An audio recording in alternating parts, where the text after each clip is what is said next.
Hello, in this video I'm gonna show you how to install and join Google Classroom on your Motorola Moto G82 5G. So in order to do this, we'll need to open our Google Play Store.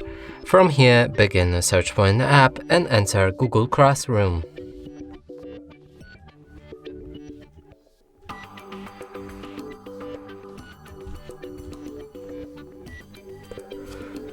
Like this. Here, select this app and install it. After installation process will be completed, we can open our app. From here, click on Get Started, add another account or choose the one already exists. So I'm gonna pick that one, click OK. Now click on the plus button, join class, enter the class code, and after you've entered class code, this join button will light blue. Simply click on it and you'll be joined with a class. And that's it for this video. Hope you like it. Please consider subscribing to our channel, leave a like and a comment below.